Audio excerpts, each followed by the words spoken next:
How important is Sumire's role? Well, at least wait until you see all the facts and key points, especially her role in the future, along with some plot twists you probably never thought of before.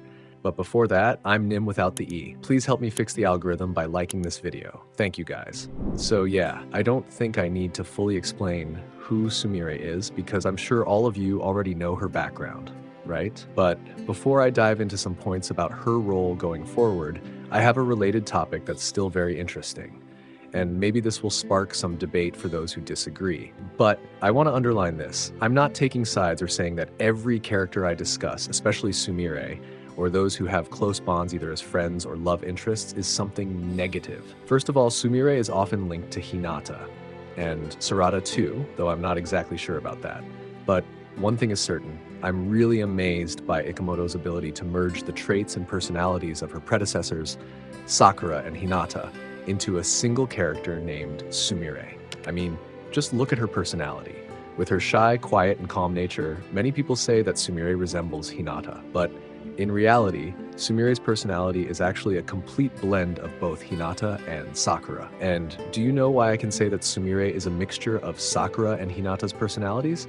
It's because of how she behaves. As for how Sumire is similar to Hinata, I don't need to explain it again because it's just like what I said earlier. But if she's similar to Sakura in terms of personality, I have a simple example. We know that Sakura has been obsessed with Sasuke since childhood until adulthood, right? And of course, those feelings of love made Sakura have a personality that I'm sure everyone hated. Why? Because when she wanted to try to get Sasuke back, she could only pin her hopes on Naruto. And again, I don't mean that Sakura is a bad character or anything, but let me explain until the end. Second, besides pinning her hopes on Naruto, Sakura has no ambition to fight for her own desires in love, instead of having to pin those hopes on Naruto.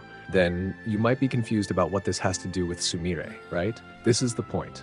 You should still remember the moment after Boruto's flashback with Koji when learning the Hiraishin technique and also a confirmation about the singularity of fate. At that time, Ida explained that, in essence, Boruto bore all the burden alone, but the responses between Sarada and Sumire were certainly very different. Sumire seems very similar to Sakura, who can only be resigned. I mean, she's not like Sarada. And also, that doesn't mean Sumire is worse than Sakura, or as bad as Sakura, or that Sumire is better than Sarada. And again, no. Sumire respects Boruto's decision more and doesn't want this to become a burden if they force themselves to help Boruto, which would only make things difficult for Boruto himself. So that means Sumire can only resign herself to her fate, which is clearly the same as Sakura, right? But compared to Sarada, she actually has the same personality. However, this is not the case with her mother. Sarada is more like Hinata overall. Believe it or not, since childhood, Sarada has never shown a personality that I would consider overreactive, especially with things she loves. Sarada is calmer and not too annoying, and when Boruto is in danger, threatened by the Divine Tree Man, which is certainly the same threat to Konoha, Sarada shows great empathy towards Boruto and has the intention of not letting Boruto bear this burden alone. In other words, that strong determination represents her courage, which could even threaten her own life. It's just like when Kawaki wanted to kill Boruto, and Sarada was the one who stood in front of Boruto to protect him from Kawaki. And once again, this is just like Hinata trying to fight pain for Naruto.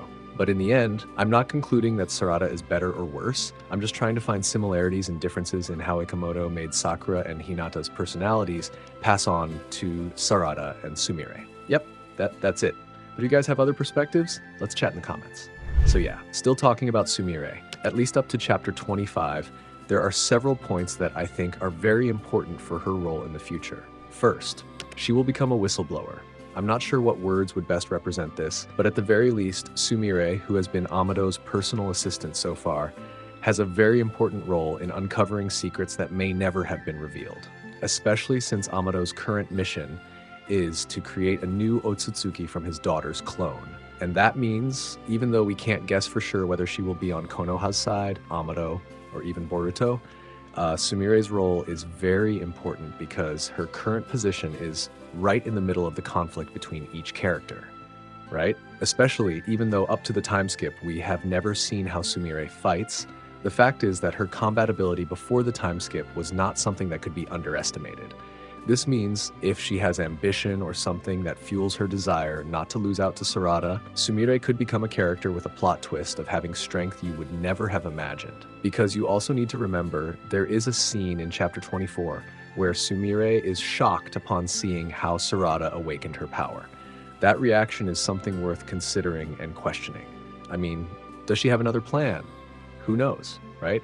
Second, regardless of the love triangle between Sarada, Sumire, and Boruto, if Sumire ultimately gives in and accepts Boruto's decision, which I can't guess whether he will choose Sumire or Sarada, at least Sumire can become a character with a supporting role for Sarada herself, if Sarada ends up becoming Hokage. Third, aside from Sarada, Sumire is a character who is quite emotionally perceptive. In other words, Sumire deeply understands the burden that Boruto is carrying. And although this is something that cannot be concluded simply, what is certain is that Sumire's role could be as an emotional anchor for Boruto himself. In other words, Sumire's role could be as an emotional balancer or control for Boruto himself. Fourth, don't forget Nue.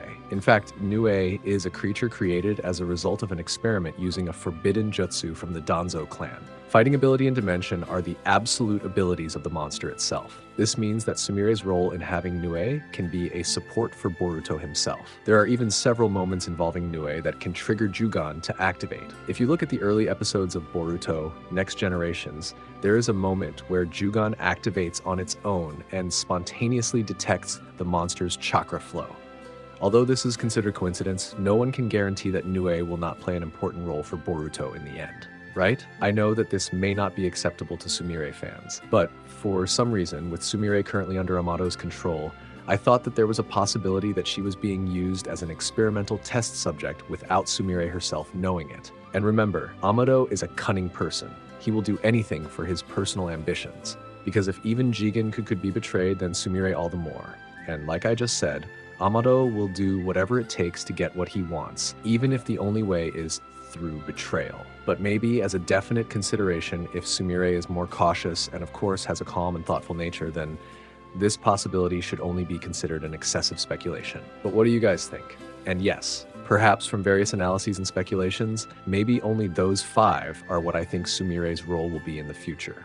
In other words, we cannot deny that a character like her has a fairly important role, even for the main character himself, Boruto. But in the end, I'm just a neutral fan who won't take sides with Sarada or Sumire. But if you feel there are some points you disagree with, especially regarding the narrative that compares Sumire to Hinata or even Sakura, let's discuss it in the comments. So yeah, thank you for watching, likes and subs. I'm Nim without the E. See you in the next episode. Bye-bye, Databayo.